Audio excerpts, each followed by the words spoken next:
4 minutes ago, a decision buried behind palace doors shattered the last symbolic connection Meghan believed she still possessed. The announcement was brief, formal, and devastatingly clear. Every remaining royal patronage once associated with the Duchess had been transferred permanently to Princess Beatrice. There would be no shared responsibilities, no temporary arrangement, and no route back. But Meghan's reaction revealed that this was never merely about charities. It was about belonging. Before we go deeper into what this really means for the royal family, make sure to subscribe so you don't miss a single update. Meghan sat alone at the kitchen table when the message arrived, reading the same sentence twice before the meaning struck. Buckingham Palace had issued an internal announcement confirming that Beatrice would inherit every remaining patronage connected to her, including appearances, formal correspondence, long-term representation, and the ceremonial bond between the crown and each organization.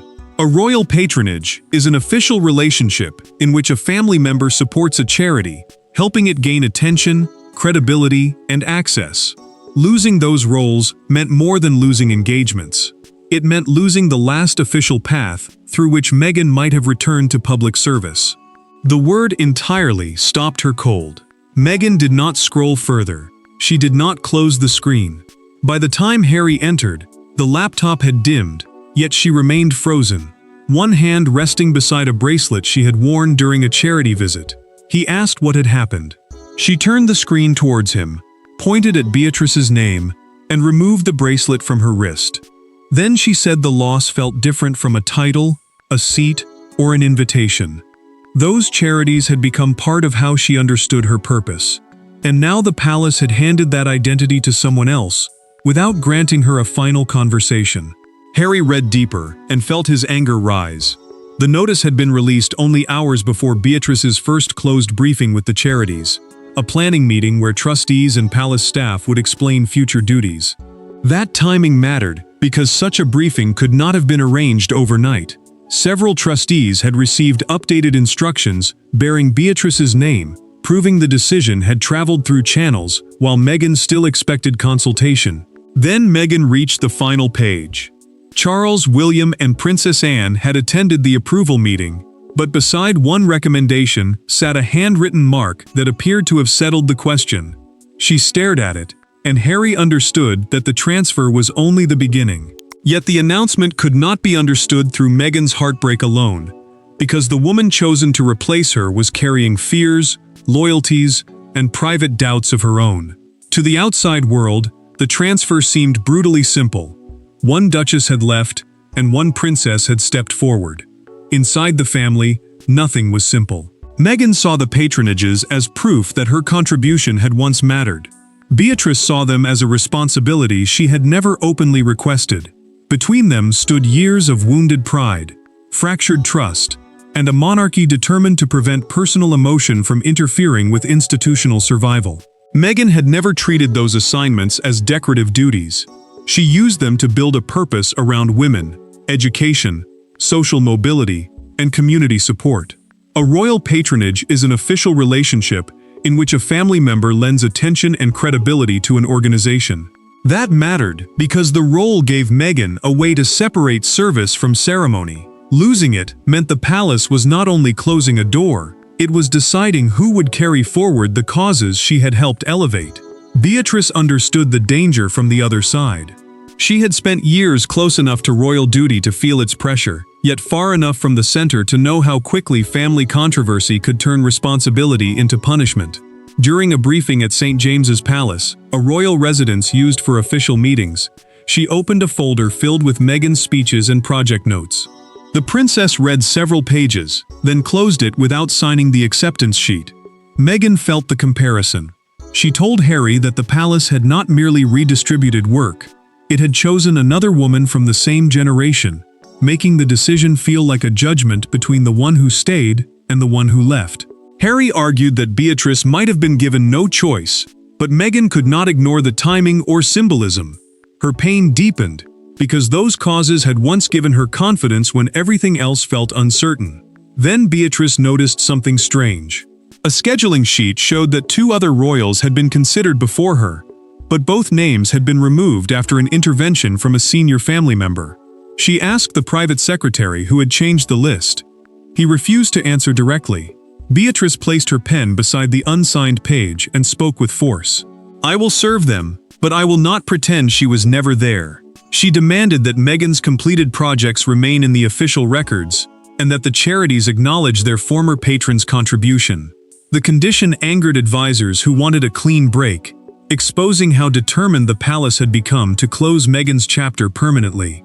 That quiet refusal to erase Megan's past pointed toward an older dispute, one that had begun at a single ceremony, and convinced the palace that the arrangement could never continue. The transfer did not begin with the announcement.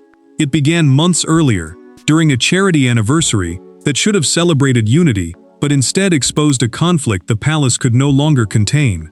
One empty chair, one unsent speech, and one private telephone call transformed a manageable disagreement into a question of royal authority. Those present would later describe the event as the moment Meghan's remaining connection to her patronages became impossible to defend. Meghan had stepped away from life as a working royal, yet charities still carried her name in reports. A working royal is a family member who performs official duties for the monarch, and her departure left organizations trapped between gratitude for past support and uncertainty about future representation.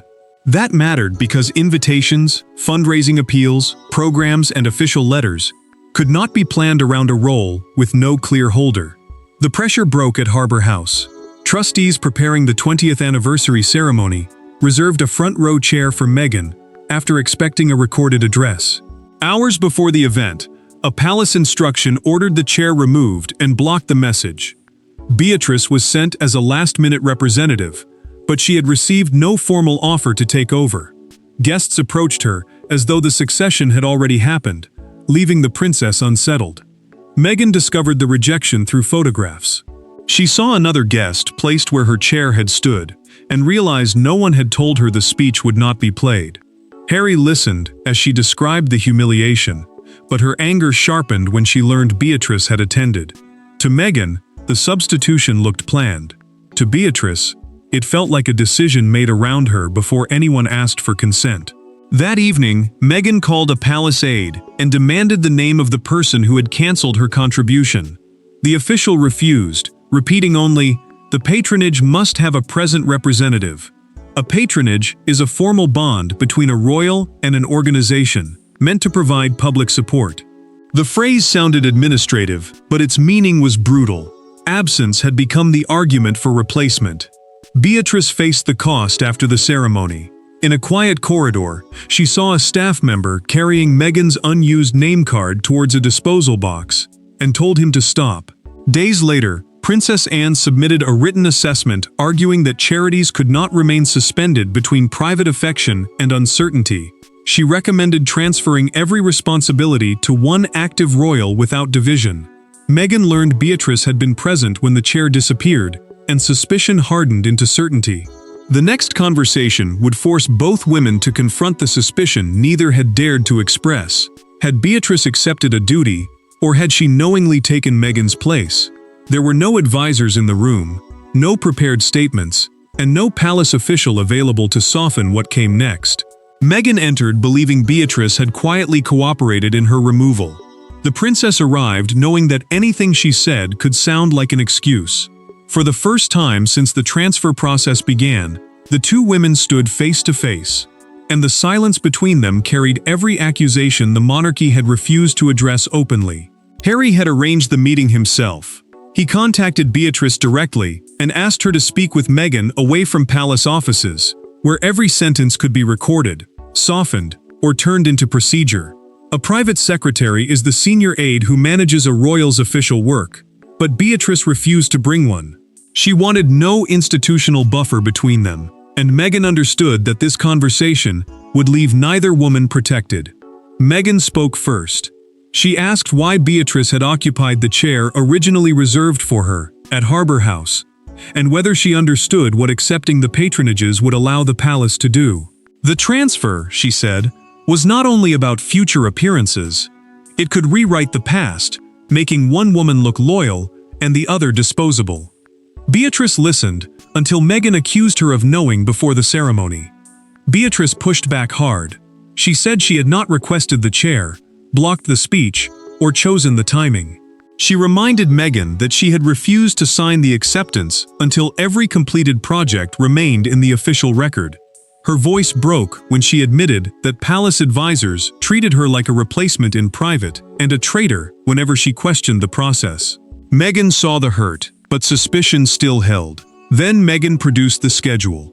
She slid the printed page across the table, showing Beatrice's introductory briefing booked before the public announcement. A briefing is a closed meeting where advisors explain duties and decisions before they become public. The date appeared to prove that the princess had agreed long before she claimed. Beatrice read it twice, removed her glasses, and opened the first email she had received. Its timestamp came days after the meeting was placed on the calendar. Palace staff had reserved her time before formally asking whether she would accept. "They booked my agreement before they asked for it," she whispered. The silence changed completely. Meghan realized she had been shown one fragment, while Beatrice had been given another. Someone had protected the design of the transfer by allowing both women to blame each other. Their anger did not disappear, but it changed direction. And now the question was no longer whether Beatrice had replaced Meghan, but who had engineered the decision so carefully behind them. Every royal decision has a public explanation and a private architect. The announcement carried the authority of the king, but the path leading to Beatrice had been shaped through confidential recommendations, risk assessments, and conversations Meghan was never permitted to hear. When the approval file finally reached Charles, the choice had already been narrowed to one name. Yet the monarch's reaction showed that even absolute decisions can carry an emotional cost. Charles opened the file alone and found Meghan's original appointment note near the front. The handwritten praise described her early enthusiasm and the attention she brought to organizations supporting women and education. A patronage falls under royal discretion, meaning the sovereign can reassign it after consulting family members, charity trustees, private secretaries, and advisors. That power mattered because the final signature belonged to the king, even when the choice had been shaped by others. William challenged the language before the order was completed.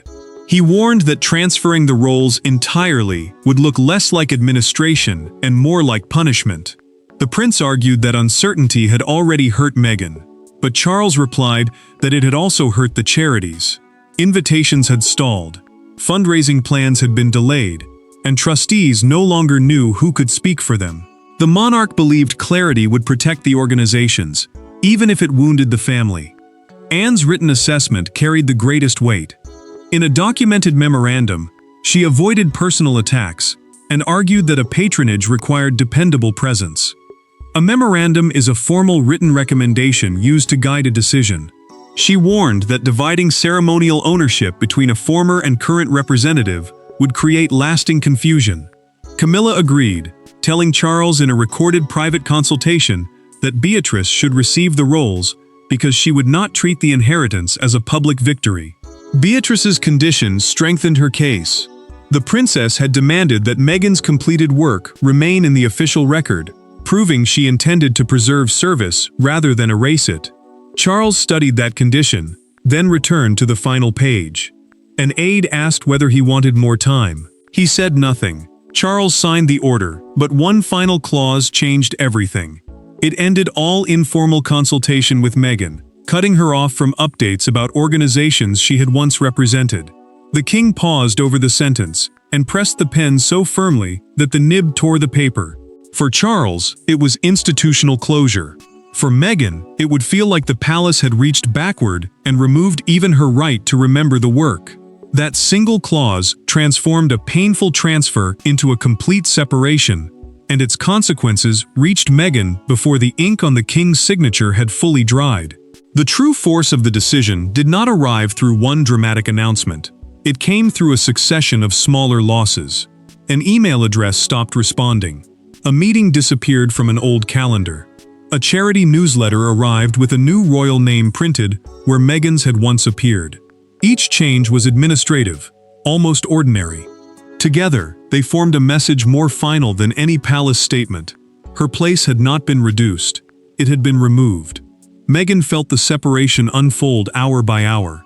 Palace teams changed websites, correspondence templates, event protocols, annual reports, and trustee guidance, replacing her formal association with Beatrice's approved role.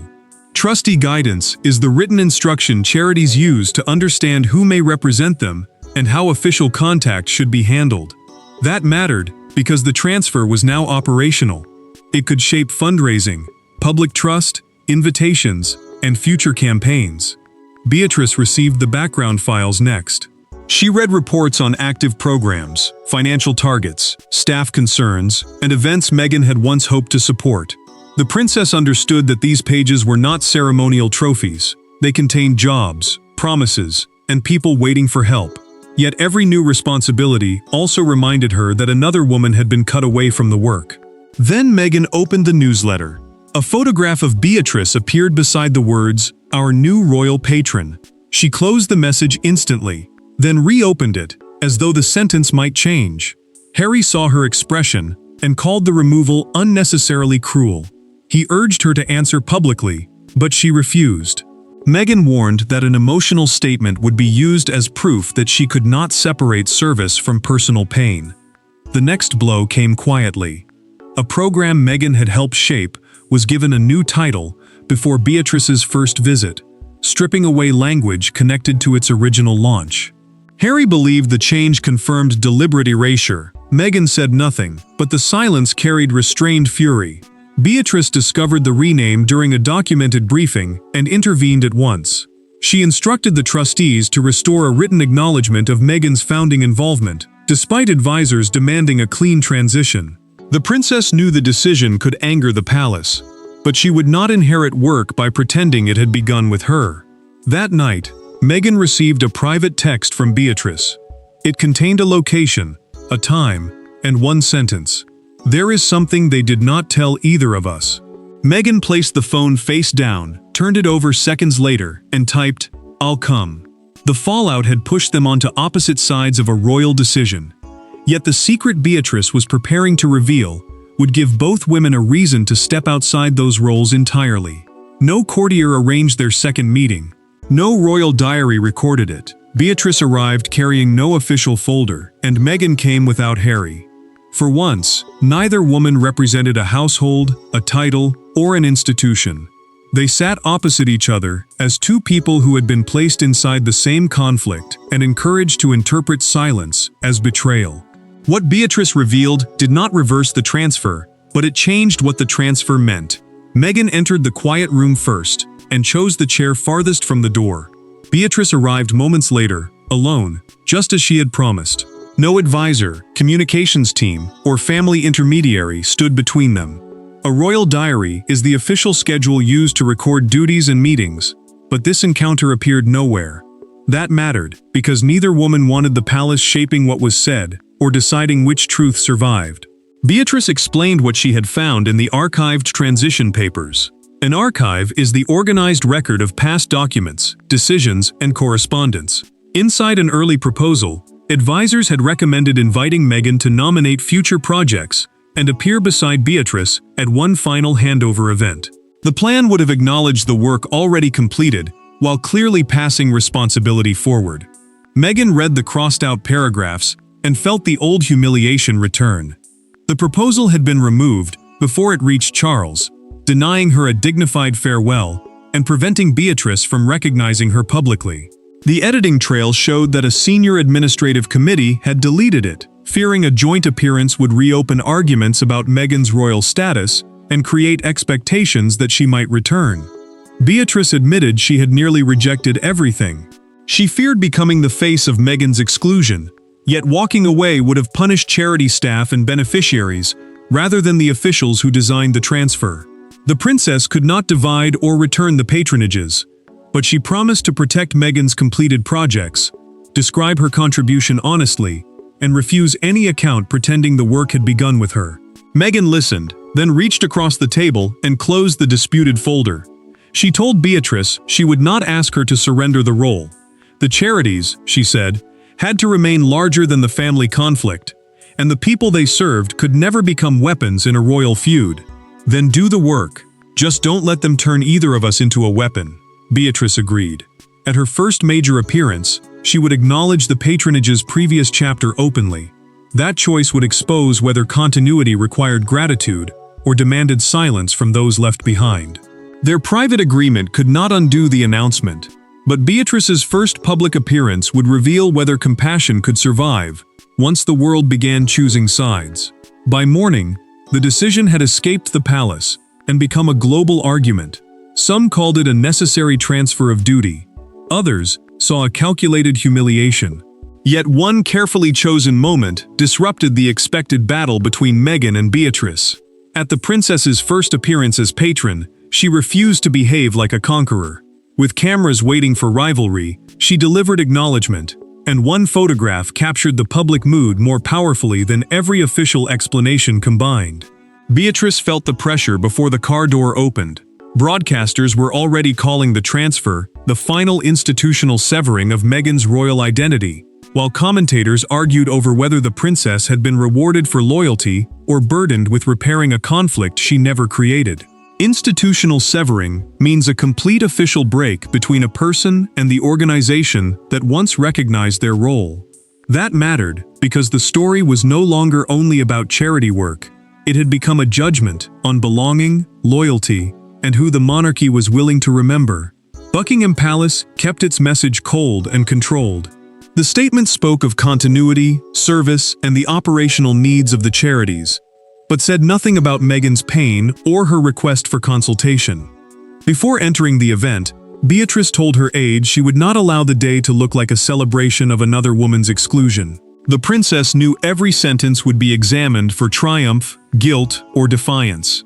Meghan turned off the television when the coverage began. Harry persuaded her to return after hearing Beatrice speak about the organization's history rather than her appointment. The approved script described a new chapter, but the princess changed it to the next chapter, making clear that meaningful work had existed before her arrival. Then Beatrice crossed the line. Palace advisors had drawn. She thanked Meghan by name for bringing attention to one of the charity's most successful programs, and said service did not become worthless because circumstances changed. During the applause, she lowered her eyes, gripped the lectern, and glanced towards an empty chair reserved to honor the patronage's earlier history. The next morning, a London newspaper printed Beatrice beside a program participant beneath the headline, "Not a replacement, a handover." Outside Buckingham Palace, a small crowd gathered as one woman held a sign reading, "Service should unite them." Meghan sent Beatrice 2 words, "Thank you." Charles watched the speech again and understood that compassion had achieved what procedure could not. The king did not smile, but he allowed the silence to judge the decision. The public had expected a winner and a loser, but the final meaning of the transfer would be decided by how Meghan, Beatrice, and the monarchy chose to carry its consequences. In the end, the patronages remained with Beatrice. The palace did not reverse its decision, Meghan did not reclaim an official role, and no dramatic reconciliation restored the family that once stood together. Yet the outcome was not the total erasure Meghan had feared. One woman accepted that her royal chapter had closed. Another refused to build her own chapter by destroying the first. Between those choices, a harsher royal story became something more human. Beatrice continued as the sole royal patron, with full authority to represent the organizations, attend events, support campaigns, and maintain formal relationships with trustees and beneficiaries. A royal patron is the family member officially assigned to support an organization and speak for its work. That mattered because the transfer was now permanent, not symbolic. Meghan's name disappeared from current patron listings and palace correspondence, ending any formal role, consultation privilege, or realistic expectation of a future return. Meghan faced the finality without destroying what came before. She gathered old speeches, letters, and project notes, and placed them inside a personal archive, a carefully preserved collection of records from an important period. Harry watched her close the box and asked whether she wanted to issue one last public statement. She said no. Her silence no longer came from shock. It came from a decision not to measure her worth through a palace role already given away. Beatrice honored their agreement in her first annual patronage report. The princess included a formal historical section crediting Meghan's initiatives, ensuring future records described a transition rather than an institutional disappearance. Charles also confronted the cost. In a documented private meeting with senior aides, the king admitted that clarity had been necessary, but removing a dignified handover had created needless pain. He ordered future transfers to include direct notice and recognition of previous service. The verdict was finally clear. Meghan lost the patronages entirely, but Beatrice did not defeat her. The deepest wound came from a system that treated silence as efficiency and separation as certainty. Yet the princess refused to turn inheritance into humiliation. Her compassion proved that duty without empathy may protect an institution while damaging the people inside it. Meghan slowly closed the archive box for the final time. Beatrice signed the completed report. In separate rooms, both women released the conflict built between them. The patronages belonged to Beatrice, the past belonged to Meghan, and the final victory belonged to neither woman alone. It belonged to the decision that service would continue without demanding that one of them disappear. Thanks for watching. Please don't forget to like and subscribe, and we will see you in next one.